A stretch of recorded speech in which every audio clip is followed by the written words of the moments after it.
Bismillahirrahmanirrahim. Assalamualaikum warahmatullahi wabarakatuh. Yang terhormat penguji UKIN dalam jabatan 2023, perkenalkan saya Yeni Priyandini, mahasiswa PPG dalam jabatan 2023 kategori 1 Institut Pendidikan Indonesia Garut, NIM 23906030118. Saya mengajar di SMP Negeri 3 Banyuresmi Garut. Hari ini tanggal 5 Maret 2024, saya akan melaksanakan praktek UKIN di kelas 7 dengan materi teks narasi cerita fantasi. Mohon saran dan masukannya dari Bapak Ibu semua agar pembelajaran bisa lebih baik lagi. Terima kasih. Wassalamualaikum warahmatullahi wabarakatuh. Assalamualaikum warahmatullahi wabarakatuh. Waalaikumsalam warahmatullahi wabarakatuh. Bertemu lagi dengan Ibu pelajaran bahasa Indonesia. Bagaimana kabarnya semuanya? Baik. Baiklah, sebelum memulai pembelajaran, mari kita berdoa dulu. Untuk berdoa, Andika boleh? Siap. Sebelum belajar mari kita berdoa mulai.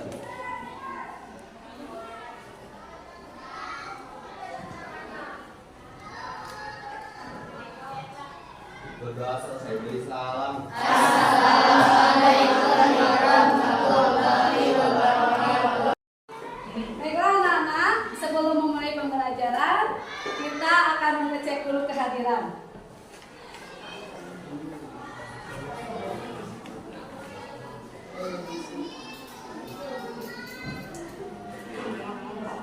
Andika, Hadir. Arfa, Aulia, Bilkis, Bunga, Rika, Rica, Ibrat, Hani, Kilat, Isan, Lutfi, Mailani, Maida, Hafiz, Miska, Arista, Rahel, Rafa, Rami, Laisha, Lisa, Salsa, Sioni, Jaskia. Baiklah anak-anak, keluarkan buku paket hariannya sudah ada kan? Buku catatannya dikeluarkan.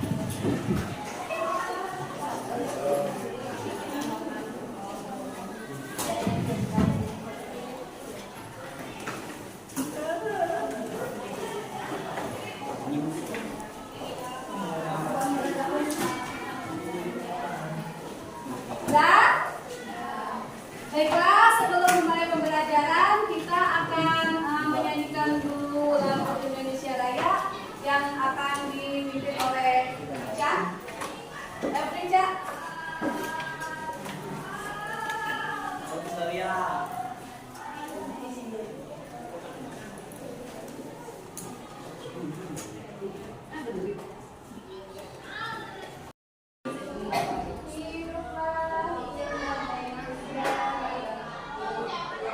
Indonesia tanah airku, tanah tumpah darahku.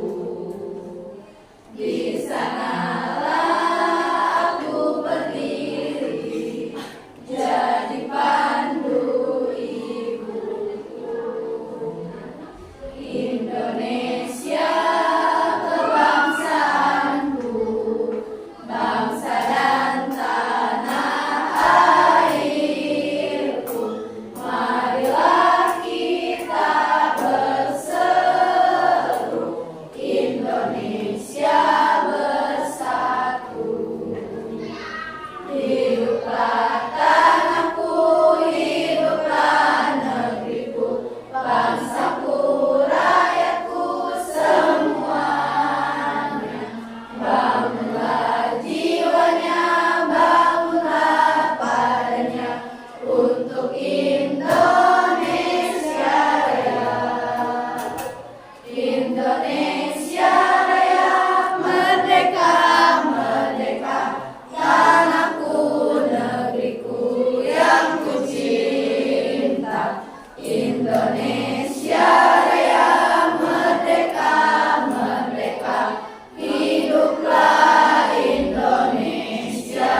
teks deskripsi. Sekarang kita akan mempelajari pelajaran teks narasi, yaitu tentang cerita fantasi. Coba, siapa yang tahu apa yang dimaksud dengan cerita narasi? Boleh, Hani?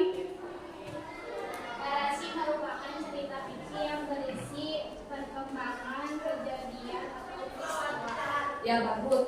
Cerita narasi yaitu cerita yang berisi tentang perkembangan atau kejadian suatu peristiwa. Jadi, manfaat yang akan kalian ambil dari pelajaran ini yaitu kalian bisa membedakan cerita fantasi dan cerita fiksi dan cerita non fiksi. Nah, sekarang tujuan dari pembelajaran cerita narasi ini yaitu supaya kalian dapat mengetahui tokoh yang ada dalam cerita fantasi, bisa menentukan tema dalam cerita fantasi, alur, watak, dan juga sudut pandang, dan terakhir yaitu amanat. Setelah kalian mengetahui tujuan dari pembelajaran hari ini, maka kita mulai ke materi, yaitu tentang cerita fantasi. Lihat, ini ada tayangan.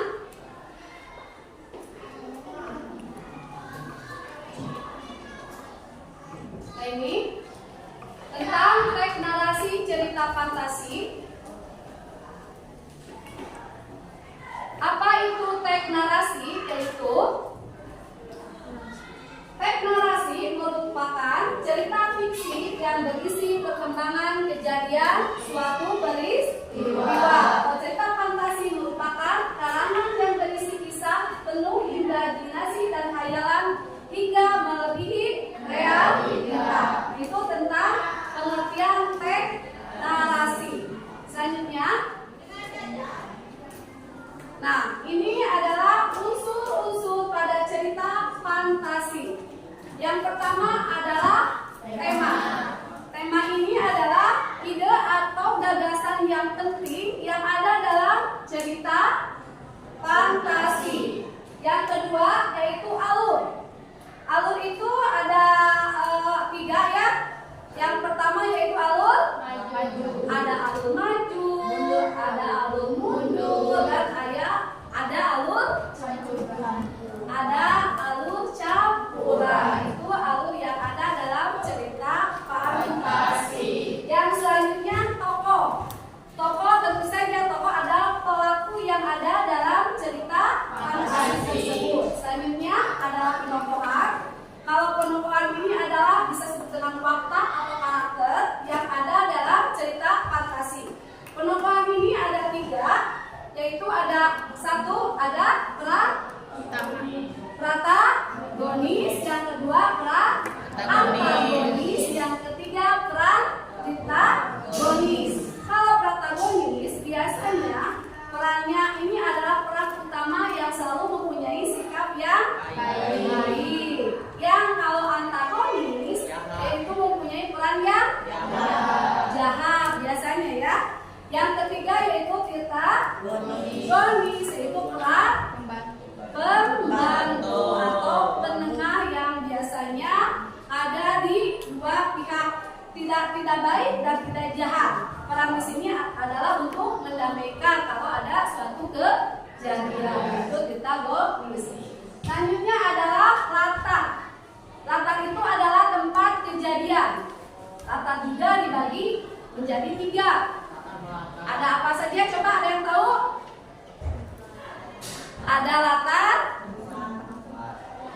tempat, ada latar waktu, dan ada latar suasana. Nah, itu disebut dengan latar. Yang selanjutnya yaitu sudut pandang. Apa itu sudut pandang? Sudut dipandang di sini di mana si pengarang bisa memposisikan sebagai apa saja dalam cerita tersebut. Bisa sebagai tokoh utama, bisa menjadi pihak ketiga atau dia ya. Bisa aku, bisa dia. Amanat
masa apa masa lalu seperti itu. Kalau lintas waktu menggunakan dua latar, bisa menggunakan latar saat ini dan langsung ke latar masa depan. Itu perbedaan dari cerita fantasi sejaman dan cerita fantasi lintas waktu. Selanjutnya, menelaah struktur cerita fantasi. Menelaah struktur cerita fantasi ini terbagi menjadi beberapa bagian, yaitu satu, orientasi. Di mana orientasi ini di dalamnya mengenalkan latar dan tokoh. Yang kedua, komplikasi. Di mana komplikasi ini awal terjadinya masalah sampai masalah memuncak sampai akhirnya menemukan titik temu. Nah, barulah di resolusi. Resolusi itu penyelesaian masalah. Sampai di sini ada yang ditanyakan? Boleh sih Umi? Ingin bertanya, apa perbedaan cerita fantasi total dan cerita fantasi irisan? Bagus, sekarang duduk. Pertanyaannya yaitu, apa perbedaan dari cerita fantasi total dan cerita fantasi irisan? Nah, mungkin ada yang bisa menjawab dari kalian? Boleh Andika? Cerita fantasi total berisi alur tokoh yang tidak ada di dunia nyata, sedangkan cerita fantasi irisan yang ada di dunia nyata. Baik, bagus, tepuk tangan buat Andika. Jadi, yang perbedaan dari cerita fantasi total dan cerita fantasi irisan, di mana kalau cerita fantasi total, nama, tokoh, alur, latar itu semuanya tidak ada di dunia nyata. Sedangkan kalau cerita fantasi irisan, nama, tokoh, alur ada di dunia nyata. Itu ada perbedaannya. Nah, anak-anak, ini ada contoh dari cerita fantasi biar kalian lebih paham ya. Disimak dulu ceritanya. Elara memiliki kekuatan magis yang luar biasa, tetapi dia hanya menggunakannya untuk hal-hal yang baik. Ketika musim panas datang, Elara akan membantu para petani mengembalikan kehidupan kepada ladang mereka yang mati. Elara juga adalah seorang penanggung hulu. Tidak hanya manusia, Elara juga menjaga hutan di sekitar tempat tinggalnya dengan penuh kasih sayang. Kisah tentang penyihir baik hati ini segera menyebar ke desa-desa sekitar. Pada suatu hari, seorang anak yatim piatu datang ke pondok Elara. Elara merawatnya dengan penuh kasih sayang dan menggunakan kekuatannya untuk menyembuhkan penyakit anak itu. Ketika musim semi tiba, desa tersebut mengadakan festival untuk merayakan kebaikan hati Elara. Elara adalah contoh nyata bahwa kekuatan magis tidak selalu harus digunakan untuk kebaikan pribadi. Dengan cinta, kebijaksanaan, dan hati yang tulus, Elara membuktikan bahwa menjadi seorang penyihir yang baik hati adalah anugerah yang sangat besar bagi dunia. Dan begitulah kisah Elara, penyihir yang baik hati.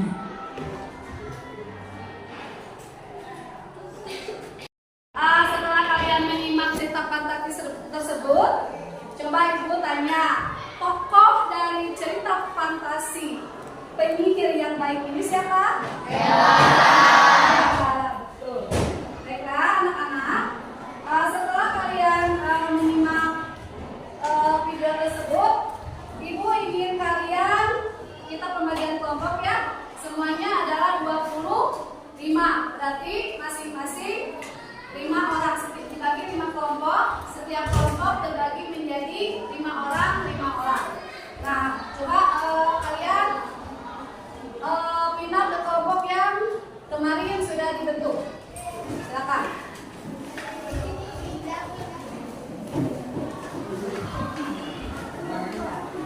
Silakan.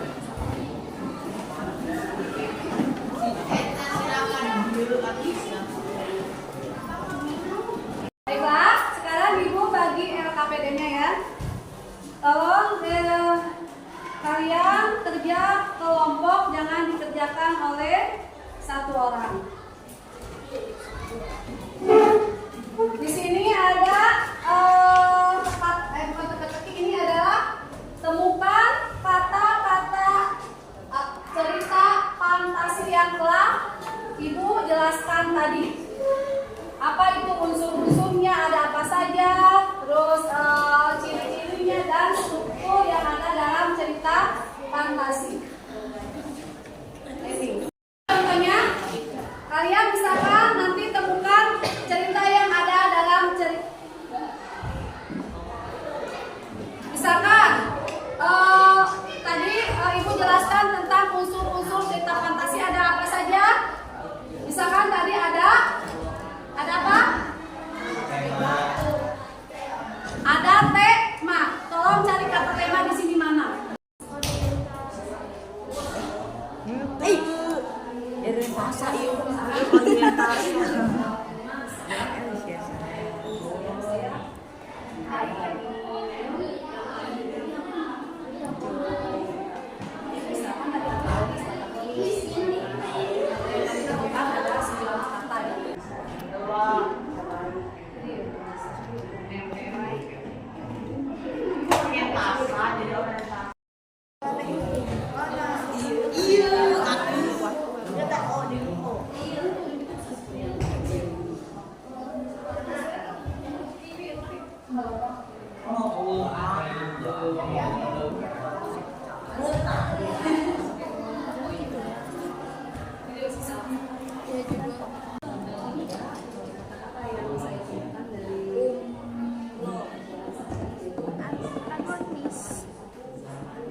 Baiklah, ada yang sudah selesai?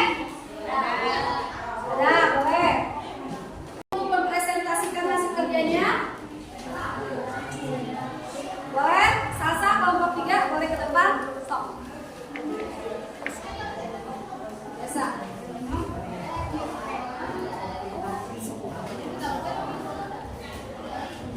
Assalamualaikum warahmatullahi wabarakatuh. Saya perwakilan dari kelompok 3 ingin membacakan hasil kerja kami tentang kata tersembunyi. Yang pertama saya menemukan kata judul. Yang kedua saya menemukan latar. Yang ketiga waktu. Yang keempat amanat. Yang kelima komplikasi. Yang keenam tempat. Yang ketujuh koda. Yang kedelapan antagonis. Yang kesembilan protagonis. Yang kesepuluh kamu. Yang kesebelas dia. Sekian hasil temuan kami. Wassalamualaikum warahmatullahi wabarakatuh. Waalaikumsalam warahmatullahi wabarakatuh. Baik, tepuk tangan buat Salsa.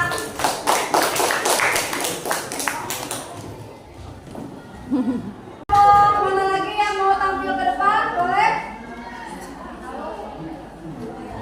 Silakan. Assalamualaikum warahmatullahi wabarakatuh. Saya perwakilan dari kelompok 5 ingin mempresentasikan tentang hasil temuan kelompok kami. Yang ke-1 tema, yang kedua alur, yang ketiga tokoh, yang keempat antagonis, yang kelima komplikasi, yang keenam amanat, yang ketujuh resolusi, yang kedelapan latar, yang kesembilan cerita, yang kesepuluh judul, yang ke-11 waktu, ke-12 orientasi, yang ke-13 ide, 14 kamu, 15 kata, yang ke-16 koda, yang ke-17 protagonis, yang ke-18 dia. Bagus. Tepuk tangan kelompok 5. Nah,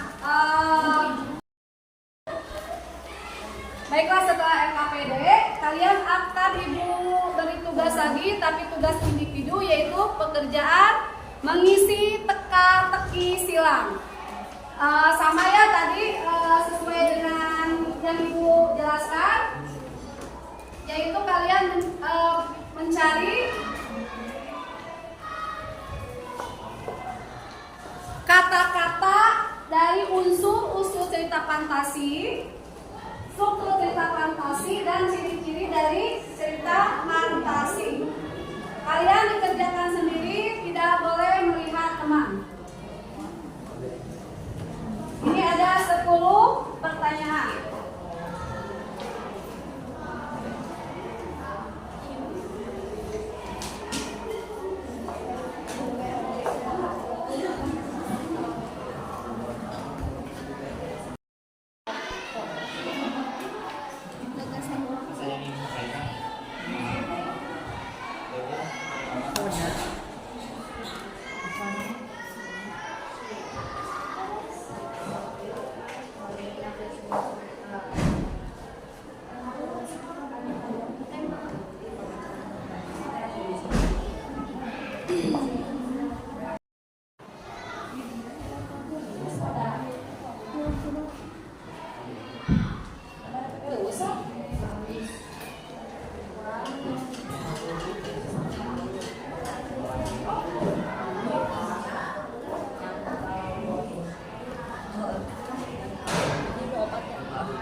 Di internet tuh namanya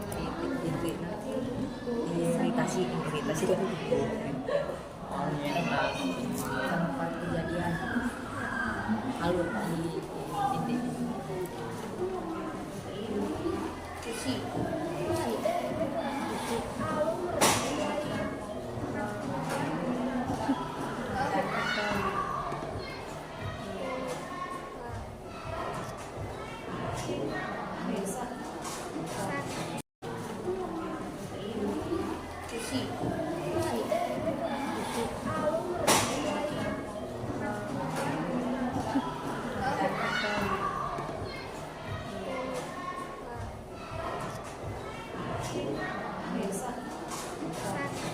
Semuanya? Kumpulkan ya.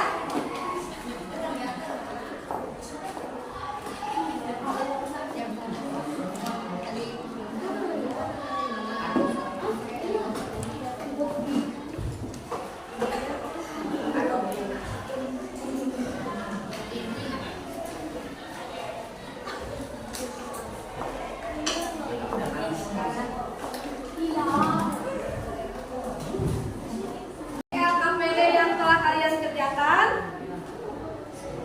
ibu rasa semuanya cukup paham. Yang kelompok yang paling banyak menemukan kata-kata tersembunyi yaitu kelompok 5.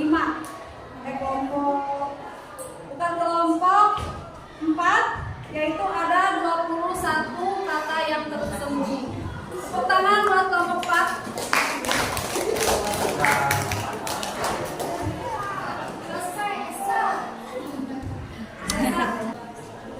Baiklah, dari pembelajaran barusan kita bisa menyimpulkan tentang materi yang barusan kita bahas. Yaitu pertama, yaitu kita membahas tentang apa? Teks, narasi, cerita fantasi. Di mana ada unsur-unsur dari cerita fantasi itu ada berapa unsur? Ada 6 ya?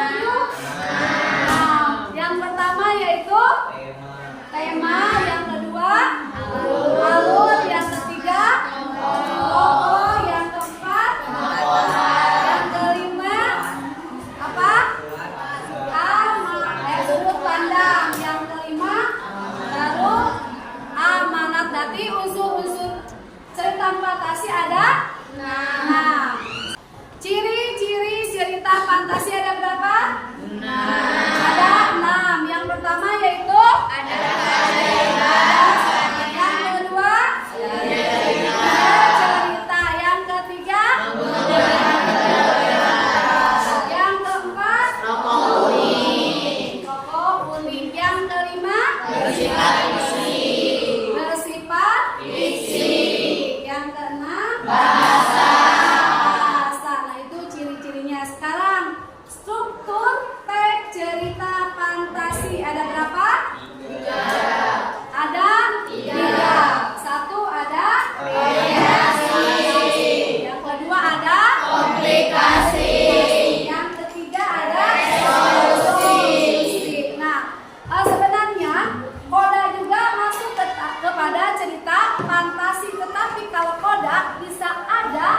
menyukai pelajaran hari ini? Coba bagian mana yang tidak kalian mengerti? Ataukah kalian mengerti semuanya yang Ibu terangkan? Terima kasih. Baiklah, tugas kalian untuk besok. Kalian coba di rumah membuat cerita fantasi hasil karya sendiri, yaitu untuk tugas kalian. Baiklah, untuk tugas kalian, tolong di rumah kalian membuat cerita fantasi hasil karya sendiri, dan selanjutnya kita akan lanjut ke materi selanjutnya, yaitu tentang materi teks observasi. Nah, pelajaran hari ini dicukupkan sekian. Ibu mengucapkan terima kasih. Wassalamualaikum warahmatullahi wabarakatuh.